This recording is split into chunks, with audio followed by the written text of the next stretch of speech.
Bismillahirrahmanirrahim. Assalamualaikum warahmatullahi wabarakatuh.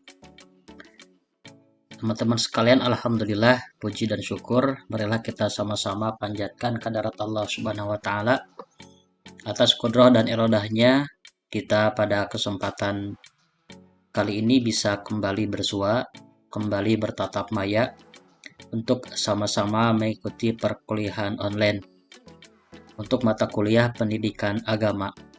Kali ini kita menginjak di pertemuan ke-11 untuk pembahasan kaitan dengan sejarah Islam.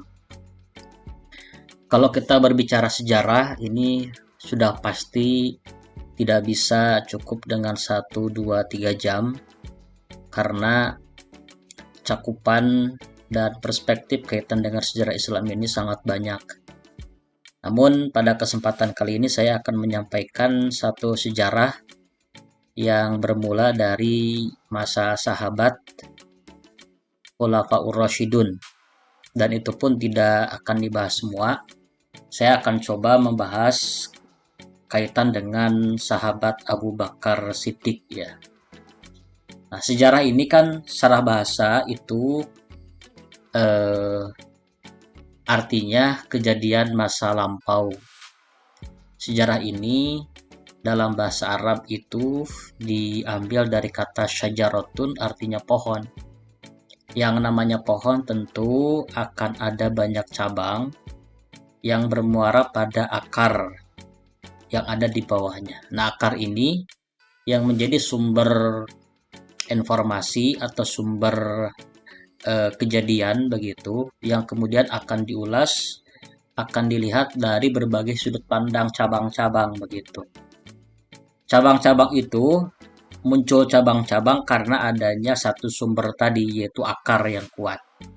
Berbicara misalkan akar di sini adalah Islam, maka Islam ini kemudian menumbuhkan cabang-cabang informasi, cabang-cabang kejadian baru yang menjadi penunjang tumbuhnya sebuah pohon yang indah, pohon yang rindang begitu. Dalam bahasa Inggris sejarah ini disebut dengan history, dan kadangkala diplesetkan begitu history, cerita dia, tapi bukan cerita dia yang dimaksud, tapi yang dimaksud di sini adalah kejadian masa lampau yang bermakna ya, atau memiliki dampak atau memiliki implikasi terhadap kejadian-kejadian setelahnya. Itu sejarah. Jadi kejadian masa lampau itu kan kejadian masa lampau itu ada yang bermakna, ada yang tidak kan. Ada yang bermakna, ada yang tidak. Biasanya yang bermakna ini yang kemudian memiliki kesan dan diingat. Sementara yang tidak bermakna ini dilupakan. Nah, sejarah ini adalah kejadian yang bermakna, yang berkesan, atau setidaknya memiliki implikasi atau pengaruh terhadap kehidupan masa yang akan datang.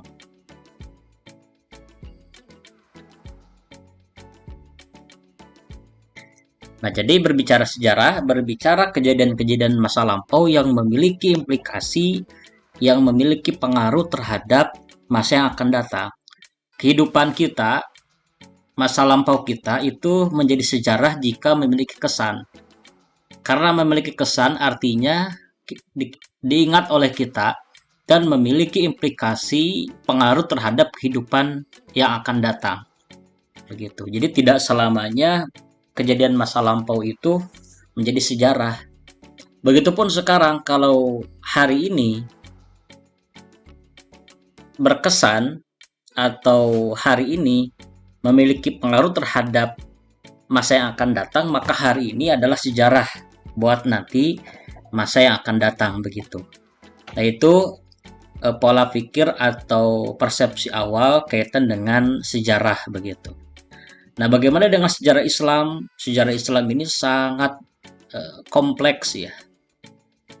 Tetapi kita akan melihat sudut pandang dari pertama kali Islam datang, begitu. Oke, teman-teman sekalian, kita bahas historiografi sejarah Islam. Dimulai masa Nabi, kemudian masa Abu Bakar, ya, kemudian masa Umar bin Khattab, masa Utsman, dan masa Ali bin Abi Thalib. Ini yang kemudian disebut dengan Khulafaur Rasyidin, ya.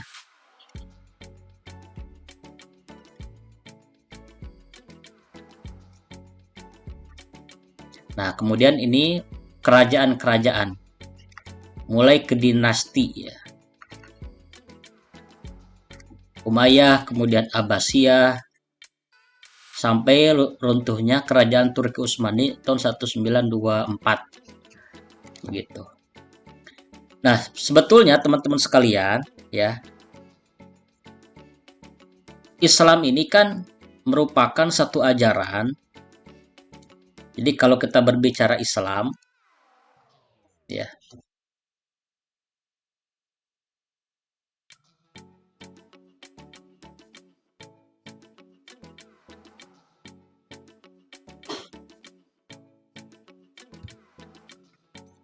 kalau kita berbicara Islam, begitu, maka ini merupakan satu ajaran yang Allah turunkan kepada para nabi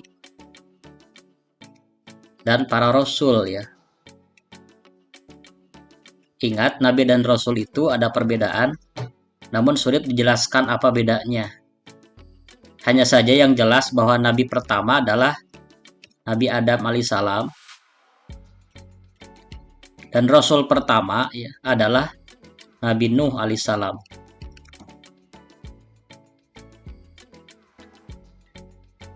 Ya, Nuhu anta awalur rusul. Begitu dalam keterangan. Dari mulai Nabi Adam sampai Nabi Muhammad SAW, Nabi terakhir, yang dibawa oleh para Nabi dan Rasul adalah ajaran Islam. Ajaran berserah diri kepada Allah yang kemudian bertumpu pada kalimat La ilaha illallah. Tidak ada ilah kecuali Allah. Atau dalam bahasa kita sering disebutkan dengan tauhid.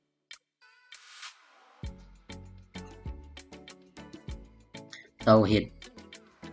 Dari mulai, ya, di sini Nabi Adam, singkat Nabi Nuh, Nabi Musa, Ibrahim, Isa, terus Nabi Muhammad. Yang dibawa oleh para nabi ini adalah ajaran Islam, walaupun dengan syariat yang berbeda. Begitu. Nah, di tengah-tengah ini, ya, ada manusia yang menyimpang, ada yang menyembah berhala, kan gitu.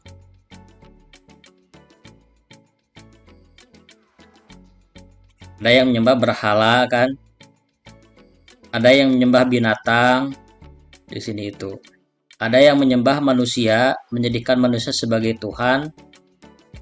Lalu kemudian penyimpangan-penyimpangan ini diluruskan oleh kerasulan Nabi Muhammad SAW, mengembalikan atau meneguhkan dan menyempurnakan ajaran Islam yang dibawa oleh para nabi sebelumnya, begitu, Nabi Adam sampai Nabi Isa alaihissalam. Nah, sejatinya umat-umat yang katanya dulu mengimani nabi-nabi sebelum Muhammad ini sejatinya harus mengikuti ajaran atau Islam yang disempurnakan melalui Nabi Muhammad SAW. Begitu. Jangan sampai kemudian muncul agama-agama baru. Jadi itu yang kemudian dinamakan dengan Islam. Jadi kalau berbicara Islam itu sungguh sangat panjang dan tidak cukup dijelaskan 1, 2, 3 jam gitu, sangat panjang. Nah, kali ini kita akan coba mengulas kaitan dengan sejarah Islam yang disempurnakan oleh kerasulan Nabi Muhammad SAW. Nah, pada masa Nabi ini kan sudah jelas selama 23 tahun, kurang lebih ya. 13 tahun di Mekah dan 10 tahun di Madinah. Artinya dari 1 sampai 10 Hijriah. Karena Hijriah ini diambil dari pas waktu Nabi Muhammad SAW hijrah dari Mekah ke Madinah, ditetapkan 1 Hijriah. Nah, pada masa Abu Bakar ini disebut dengan kekhalifahan. Khalifah pertama yaitu Abu Bakar Siddiq. Nah, pemutusan Abu Bakar sebagai khalifah ini ditentukan melalui ijtihad para sahabat. Karena Rasul tidak menunjuk secara langsung siapa penggantinya, yang jelas para sahabat beristihad dengan melihat beberapa kisah.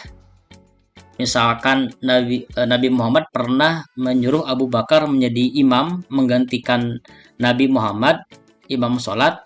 Itu menjadi satu di antara indikator yang kemudian para sahabat beristihad bahwa khalifah pengganti kepemimpinan Rasulullah adalah Abu Bakar Siddiq begitu. Nah, Abu Bakar Siddiq ini memerintah dari tahun 11 Hijrah sampai 13 Hijrah. Nah, kita sekarang akan coba membahas sedikit tentang kejadian-kejadian yang terjadi pada masa Abu Bakar Siddiq. Nah, inilah di antara kejadian-kejadian penting yang terjadi pada masa pemerintahan Khulafaur Rasyidun. Yang pertama, ini pada masa Abu Bakar, tentu saja kejadian ini hanya kejadian yang sampel, satu dari beberapa banyak peristiwa yang terjadi pada masa Abu Bakar. Hanya saja peristiwa yang dicantumkan di sini peristiwa yang terbilang cukup fenomenal begitu. Yang pertama, pada masa Abu Bakar Siddiq ini memberangkatkan pasukan Usamah. Usamah ini seorang anak muda ya. Seorang anak muda yang pada masa Nabi pernah diberi amanah untuk memimpin peperangan ketika usianya 18 tahun. Kemudian sempat tertunda karena Nabi sakit, kemudian dilanjutkan memberangkatkan pasukan Usamah ini pada masa Abu Bakar Siddiq. Nah, pada masa Abu Bakar juga ini terjadi peristiwa perang Riddah ya. Perang memerangi orang-orang murtad. Tentu saja dengan banyak alasan.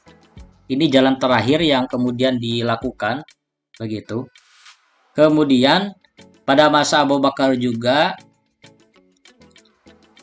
perdana pengumpulan ayat-ayat Quran atau mushaf-mushaf Al-Quran. Ini dipelopori oleh Abu Bakar Siddiq. Kemudian pada masa Abu Bakar juga dilanjutkan melakukan perluasan wilayah. Yang pertama adalah pengiriman pasukan ke Irak dan Syam untuk menyebarkan Islam. Nah, pada masa Umar bin Khattab, di antara peristiwa pentingnya, di antaranya melanjutkan upaya penaklukan wilayah-wilayah lain.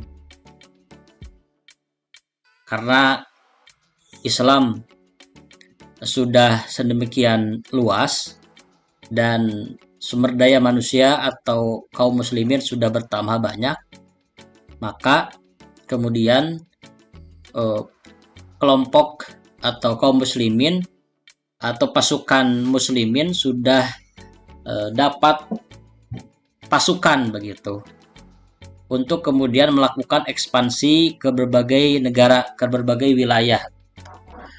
Kemudian pada masa Umar juga dikalahkan pasukan Persia dan Romawi begitu. Kemudian pada masa Umar ini membentuk kantor-kantor pemerintahan, kemudian mendirikan kota-kota baru, dan menetapkan tahun hijrah sebagai sistem penanggalan Islam. Jadi hijrah ini ditetapkan pada masa kepemimpinan Umar bin Khattab. Pengambilan hijrah ini diambil dari peristiwa hijrahnya kaum muslimin dari Mekah ke Madinah. Dan ditetapkannya pada masa Khalifah Umar bin Al-Khattab, begitu teman-teman. Kemudian pada masa Utsman bin Affan, ini peristiwa pentingnya diantaranya melanjutkan upaya penaklukan ke wilayah-wilayah lain, gitu. Kemudian menggandakan dan mengirimkan mushaf Al-Quran ke beberapa kota, dan terjadinya fitnah besar kaitan dengan wafatnya Utsman bin Affan. Terjadi pembunuhan terhadap Utsman bin Affan yang implikasinya sampai pada masa Ali bin Abi Thalib, sehingga muncul perseteruan antara Ali bin Abi Thalib dengan Muawiyah.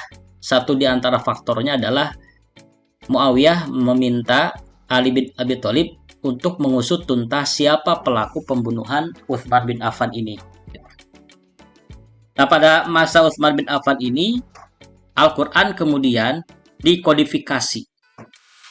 Nah, bacaan Quran yang kita pegang ini merupakan jasa besar dari Utsman bin Affan yang dipelopori pertama oleh Abu Bakar Siddiq, kemudian dikodifikasi,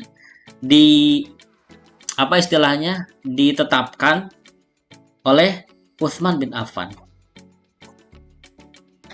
Nah, kemudian pada masa Ali bin Abi Thalib terhentinya upaya penaklukan atas wilayah-wilayah lain karena terjadinya perang saudara, ya. Perang saudara begitu.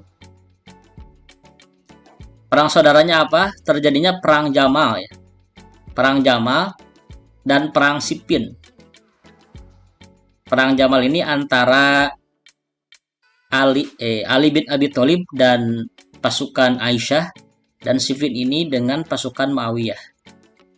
Nah, ini salah satu implikasinya munculnya pemahaman-pemahaman atau kelompok-kelompok teologis, ya, seperti Syiah dan seterusnya, berawal dari kasus masalah perpecahan kelompok antara Ali bin Abi Thalib dengan Muawiyah pada khususnya. Nah, selanjutnya teman-teman, kita akan coba bahas kejadian-kejadian penting yang terjadi pada masa Abu Bakar Siddiq. Yang pertama adalah misi militer Usamah bin Zaid ke Balqa dan Syam pada awal kekhalifahan. Di Balqa ini, kalau dilihat di peta ini, dikatakan adalah sebuah daerah dekat Damaskus yang terletak antara Syam dan Wadi Al-Qura dengan kota utamanya bernama Amman.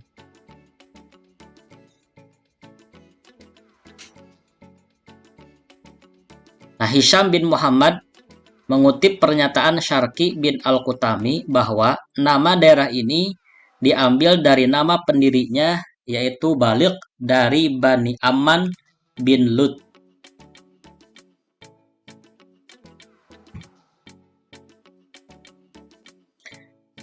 Nah, kemudian ada pula yang berpendapat bahwa Balqa ini adalah nama desa suatu kaum yang kuat dan kejam, sebagaimana dimaksud ayat Quran surat Al-Maidah ayat 22. A'udzubillahi minasyaitonirrajim. Qalu ya Musa inna fiha qauman jabbarin. Nah, Jabbarin di sini, kauman Jabbarin di sini ada yang menafsirkan adalah daerah Balqa yang terkenal kejam dan kuat. Nah, pada masa inilah kemudian pada masa Abu Bakar ini, Usamah bin Zaid yang usianya masih muda waktu itu dikirim ke Balko dan Syam pada masa awal kekhalifahan Abu Bakar Siddiq yang dulunya pernah diwacanakan oleh Rasulullah, tapi berhubung Rasulullah sakit, keburu wafat begitu. Nah, misinya dilanjutkan pada masa kepemerintahan Abu Bakar Siddiq.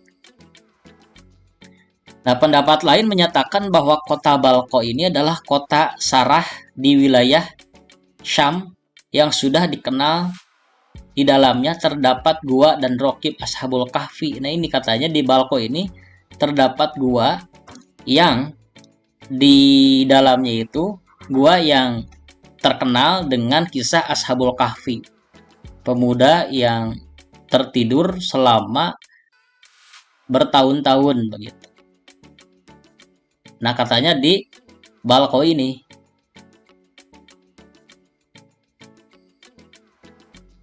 Ini merupakan peristiwa yang fenomenal ya. Karena kemudian Usama berhasil menaklukkan Balko dan Syam di usia relatif muda.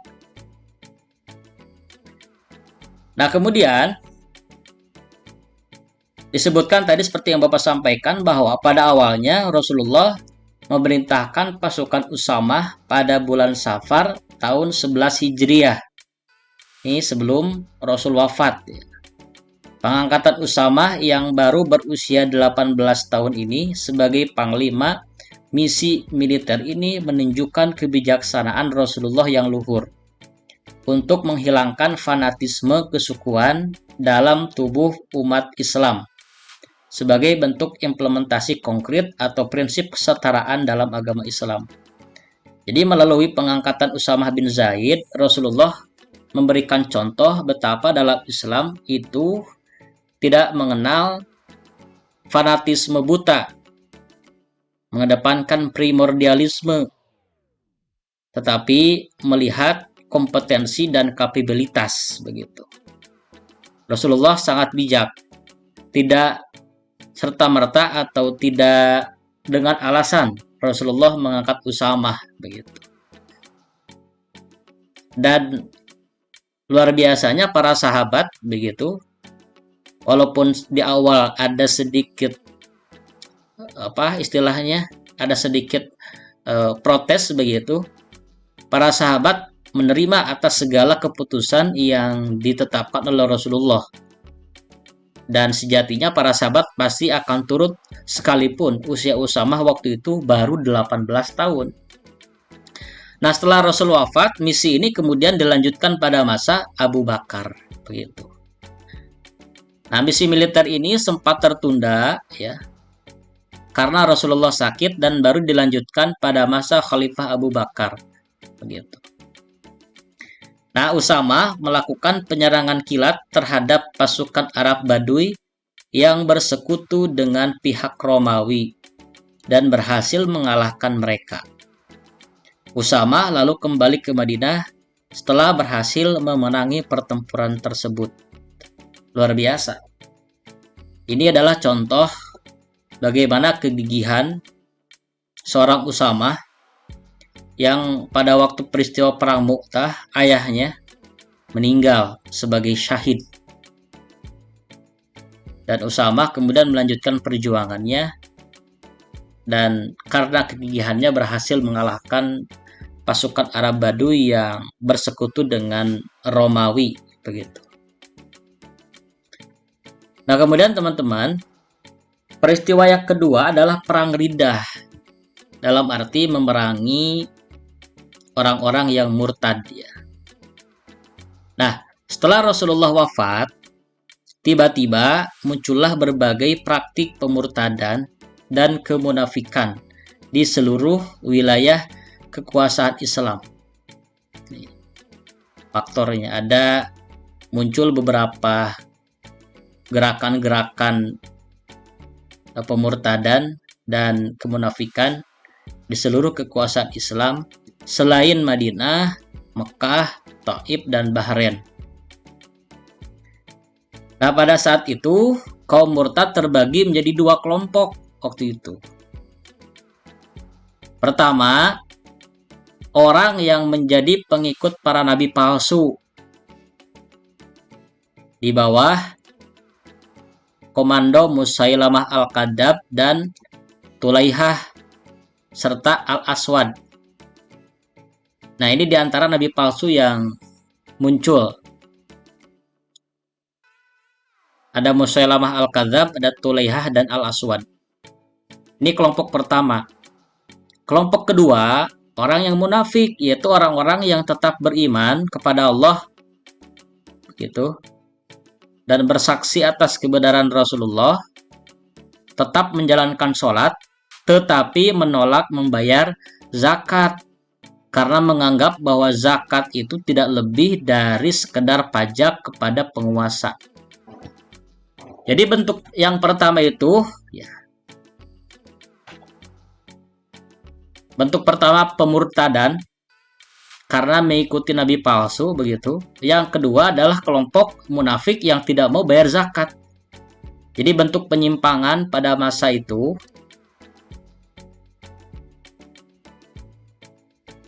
ada kelompok yang mengikuti nabi palsu, ini keluar dari Islam. Kemudian kelompok yang menolak bayar zakat, ini disebut munafik. Tetap sholat, tetap iman kepada Allah dan Rasulnya, tetapi menolak membayar zakat. Nah, ini kelompok ini yang kemudian mengganggu proses penyebaran Islam, gitu. Sehingga muncullah apa yang disebut dengan peperangan Riddah. Nah, di peta ini kita bisa melihat, ya.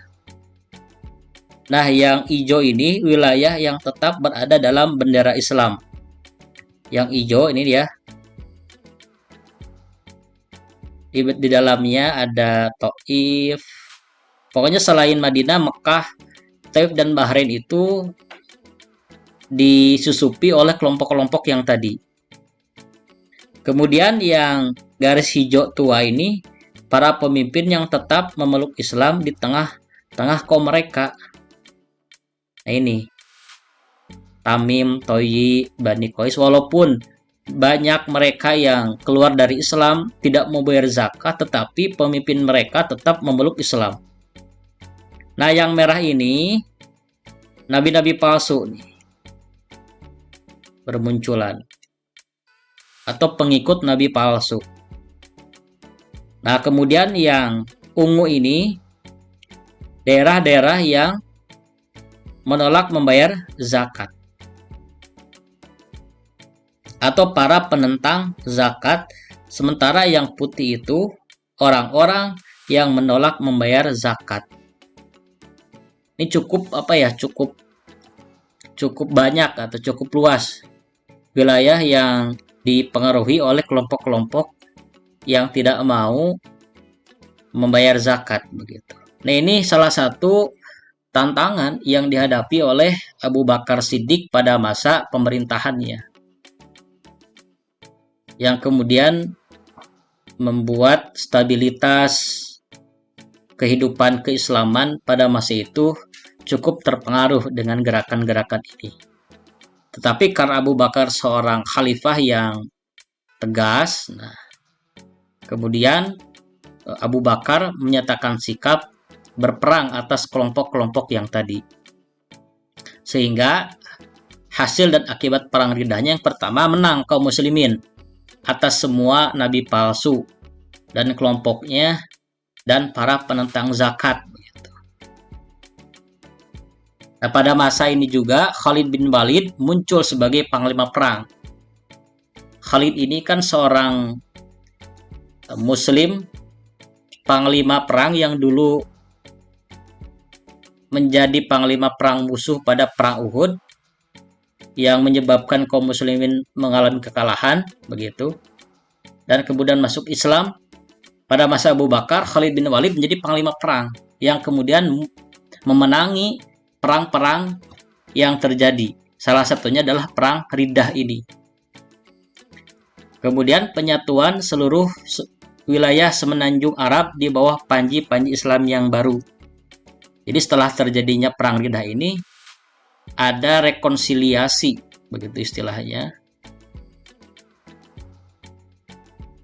Penyatuan wilayah semenanjung Arab di bawah panji-panji Islam. Kemudian dari peristiwa Perang Riddah ini kita tahu keteguhan Abu Bakar Siddiq dalam menghadapi orang-orang murtad yang mengancam menduduki Madinah. Apalagi saat itu sebagian pasukan muslim di luar Madinah untuk melakukan misi militer di luar Jazirah Arab di bawah pimpinan Usamah bin Zaid. Jadi kondisinya memang mengganggu stabilitas penyebaran Islam waktu itu. Tetapi Abu Bakar dengan keteguhannya berhasil mengendalikan situasi yang sedemikian buruk waktu itu. Karena pasukan muslimin sebagian besar berada di luar Madinah untuk melakukan misi militer kan gitu. Beda dengan sekarang, kalau zaman dulu tidak ada alat canggih sehingga kalau pulang pergi di suatu daerah itu, suatu negara, suatu kota memakan waktu. Kalau sekarang kan tidak. Nah, kelompok itu mengancam untuk menduduki Madinah, begitu. Tetapi Abu Bakar teguh. Tapi sayangnya gugur puluhan penghafal Quran waktu itu dan beberapa pembesar sahabat dalam peristiwa Hadikoh al-Maut yang merenggut nyawa Musailamah al-Kadzab. Jadi di kaum muslimin gugur puluhan penghafal Quran, tetapi pada waktu bersamaan laknatullah Musailamah al-Kadzab pun waktu itu meninggal dalam pertempuran tersebut. Jumlah sahabat Muhajirin dan Ansor yang syahid sebanyak 700 orang. Luar biasa. Nah, setelah urusan kaum murtad berhasil diselesaikan dengan gemilang oleh Abu Bakar, kemudian Khalifah pertama itu kembali menyiapkan pasukan untuk menaklukkan Syam dan Irak. Kala itu Abu Bakar sendiri yang menyeru umat Islam untuk berjihad. Jadi telah selesai satu perkara, Abu Bakar tetap bekerja keras untuk urusan yang lain. Dalam hal ini adalah menyiapkan pasukan untuk menaklukkan Irak dan Syam. Nah, kemudian peristiwa pengumpulan Al-Quran. Nah, suatu ketika Abu Bakar berkata kepada Umar bin Khattab dan Zaid bin Sabit. Kata Abu Bakar, duduklah kalian di depan pintu masjid. Jika ada orang yang mendatangi kalian dengan membawa ayat Al-Quran bersama dua orang saksi, tulislah ayat itu. Nah, ini instruksi Abu Bakar kepada Umar dan Zaid untuk menjadi istilahnya sekretaris ya, untuk menulis Al-Quran. Karena pada masa Nabi masih hidup, ayat-ayat Quran itu sebatas dihafal, belum ditulis secara keseluruhan. Tetapi karena pada masa Abu Bakar penghafal Quran mulai berguguran begitu karena beberapa perang. Nah, Abu Bakar berinisiatif untuk menuliskan kembali supaya menghindari berjatuhannya lagi para penghafal Quran. Maka yang dilakukan adalah yang pertama menyuruh Umar bin Khattab dan Zaid bin Sabit untuk menerima hafalan Quran dari para sahabat kemudian menuliskannya. Nah, kemudian Umar bin Khattab lalu berkata kepada halayak gitu, siapa saja yang pernah mendapatkan sebagian ayat Al-Quran secara langsung dari Rasulullah, hendaklah segera menemui kami. Nah, berkenaan dengan sebutan Al-Mushaf, As-Suyuti mengatakan bahwa ketika para sahabat mulai menuliskan Al-Quran pada masa Abu Bakar, Khalifah pertama itu berkata, cobalah kalian beri nama naskah-naskah Al-Quran itu. Sebagian sahabat menjawab, naskah itu disebut Al-Asifr. Sementara sebagian yang lain menjawab Al-Mushaf. Begitu. Nah, sementara itu orang-orang Habasyah menamakannya dengan Mushaf. Nah, sehingga disebutlah Mushaf Al-Quran. Dan Abu Bakar ini adalah sahabat atau orang pertama yang mengumpulkan kitabullah serta menyebutnya dengan Al-Mushaf. Jadi pada masa Abu Bakar ini disebut Mushaf. Lalu kemudian terjadi pula pertempuran Yamamah pada masa Abu Bakar yang kemudian menyebabkan penghafal Quran ini berguguran. Ini terjadi pada tahun 12 Hijriah.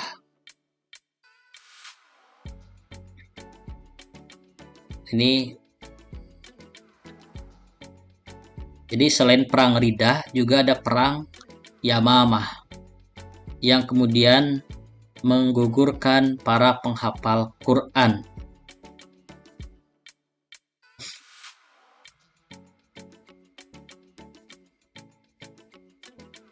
Nah, kemudian ini penaklukan Irak nih. Ini peristiwa penaklukan Irak ya. Ini langkah-langkah, peta ini menggambarkan langkah-langkah yang diambil Abu Bakar untuk menaklukkan Irak. Di keterangan disebutkan yang bergaris hijau ini adalah rute perjalanan Khalid bin Walid dari Yamamah ke Ubulah sesuai perintah Abu Bakar. Yang ini Yamamah sampai ke Al-Ubulah. Ini pasukan Khalid bin Walid. Luar biasa. Kemudian yang biru, yang ini, yang biru, ini merupakan rute perjalanan Iyad bin Gunam yang memasuki wilayah Irak dari bagian atasnya. Nah ini, bagian atas Irak begitu. Ini Sungai Efrat, Sungai Tigris. Ini Irak di sini. Jadi luar biasa pengepungan wilayah Irak dari sebelah kanan ini dari Al-Yamamah dipimpin oleh Khalid bin Walid, kemudian atasnya dipimpin oleh Iyad bin Gunam. Sementara ini yang merah ini pasukan bantuan untuk Khalid bin Walid. Yang merah ini nih. Ini dari Madinah nih. Yang dikomandani oleh Alqa bin Amr At-Tamimi. Membantu pasukan Khalid bin Walid ke Ubulah. Nah, sementara yang oranye ini pasukan bantuan untuk Iyad bin Gunam yang dikomandani oleh Abdullah Auf al-Himyari. Luar biasa. Ini dari Madinah ya. Berangkatnya. Daerah Arab. Luar biasa. Ini jazirah Arab. Jadi langkah-langkah yang dilakukan pada masa Abu Bakar sangat serius. Penaklukan demi penaklukan dilakukan secara terstruktur dan sistematis. Walaupun jauh, tidak ada alat komunikasi, tetapi komunikasi mereka waktu itu sangat efektif, sehingga berhasil kemudian menaklukkan Irak. Ini peristiwa kaitan dengan penaklukan Irak. Selanjutnya, ini penaklukan Syam. Penaklukan Syam. Kita coba pelajari. Yang hijau ini Syam ya, Syria.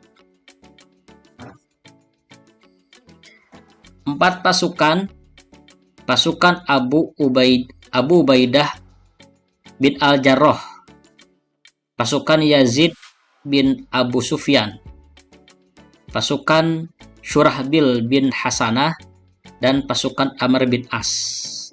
Pasukan Islam bergerak maju dari Madinah. Luar biasa ya.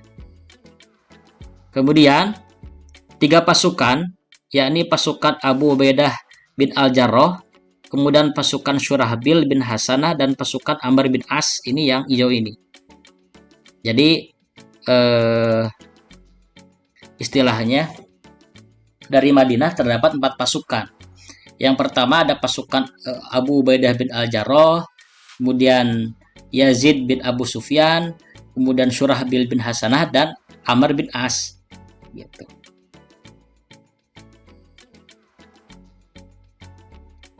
Lalu kemudian yang merah ini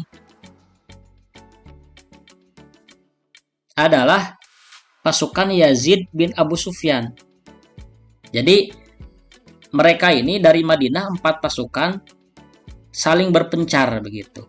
Yang 3 pasukan, yakni Abu Ubaidah bin Al-Jarrah dan pasukan Syurahbil bin Hasanah dan Amr bin As. Ini mereka bareng begitu, sementara Yazid bin Abu Sufyan membawa pasukan sendiri dengan mengambil wilayah atau jalan yang berbeda begitu. Jadi tidak kemudian langsung 4 tim ini berbarengan, tetapi masing-masing dengan berbagai pertimbangan dan meminimalisir sesuatu yang tidak diinginkan, mereka kemudian memecah begitu. Walaupun tidak sama rata pemecahannya, tentu dengan berbagai pertimbangan. Dan alhamdulillah ditaklukkan pula kawasan Syria. Dari sini kita bisa menggambarkan bagaimana sistematiknya penyerangan yang kaum muslimin lakukan pada waktu itu. Nah, ini pesan Abu Bakar kepada pasukannya. Yang pertama, bertakwalah kepada Allah, menaatinya, mengutamakannya, dan takut padanya. Jika engkau bertemu musuh, berarti Allah telah membuat kalian beruntung dengan kedatangan mereka. Jangan kalian berkhianat, membunuh secara berlebihan, lari dari peperangan, dan terlalu takut kepada musuh. Ini yang pertama. Kemudian, pesan Abu Bakar selanjutnya, jangan kalian bunuh anak kecil, orang tua renta, atau perempuan. Jangan kalian membakar atau menebang pohon kurma. Jangan kalian menebang pohon buah. Jangan pula kalian menyembelih binatang kecil untuk dimakan. Nah, penggalan kalimat ini menunjukkan betapa indahnya Islam. Instruksi Abu Bakar tidak serta-merta dalam konteks genosida, memberangus siapapun yang ditemui, tetapi memperhatikan hal-hal yang bisa memudaratkan yang lain. Anak kecil, orang tua renta, perempuan tetap dihormati. Tidak boleh kemudian membakar pohon kurma, karena kurma itu sumber makanan. Kalau dibakar nanti akan secara perlahan membunuh kelompok-kelompok sekitar. Jangan pula menebang pohon buah, dan jangan pula kalian menyembelih binatang kecil untuk dimakan. Luar biasa. Kemudian, kata Abu Bakar, kalian akan melewati kaum yang berada dalam tempat-tempat ibadah sambil meyakini bahwa mereka sedang menahan diri demi Tuhan mereka. Artinya, kaum muslimin pasti bakal melewati kelompok yang sedang beribadah. Di sini menunjukkan sikap toleransi. Jadi apabila ada kelompok non-muslim, non-Islam, itu kemudian mereka sedang beribadah di tempat ibadahnya masing-masing, tidak melawan begitu, kata Abu Bakar, jangan diserang. Nah, ini menjunjung tinggi nilai-nilai toleransi. Biarkanlah mereka dengan semua keyakinannya, kata Abu Bakar. Begitu. Kalian juga akan menemukan kaum lain yang kepala mereka telah dirasuki setan. Maka perangilah mereka sampai mereka bersedia kembali kepada Islam. Nah, ini yang melawan artinya. Nah, jika Allah menghendaki kalian berhadapan dengan musuh dari kalangan masyarakat, tawarkan kepada mereka 3 hal. Jika mereka bersedia menerima 3 hal, maka terimalah pilihan mereka itu. Dan berhentilah memerangi mereka. 1.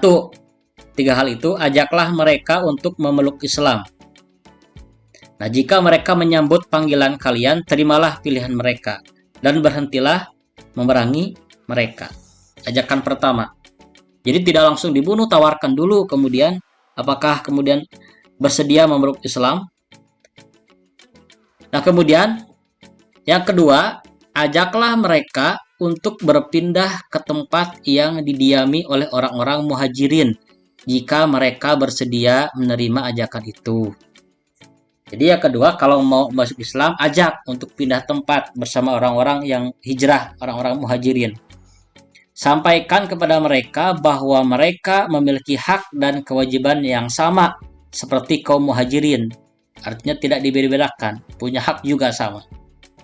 Namun, jika mereka memilih masuk Islam, tapi ingin tetap tinggal di tempat mereka yang sekarang, sampaikan kepada mereka bahwa kedudukan mereka sama seperti orang-orang Baduy yang sudah masuk Islam. Artinya, semua hukum Allah yang diwajibkan atas orang-orang mukmin juga berlaku atas mereka.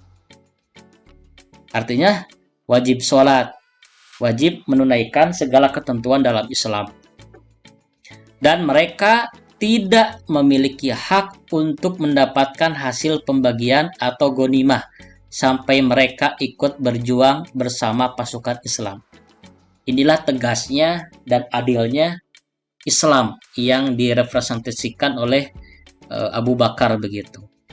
Jadi ketika orang-orang masyarakat memilih Islam tetapi tidak mau berjuang dengan Islam, mereka tidak punya hak ghanimah begitu, hasil pembagian ghanimah. Saya rasa itu adil. Nah, kemudian jika mereka menolak masuk Islam, mintalah mereka untuk membayar jizyah.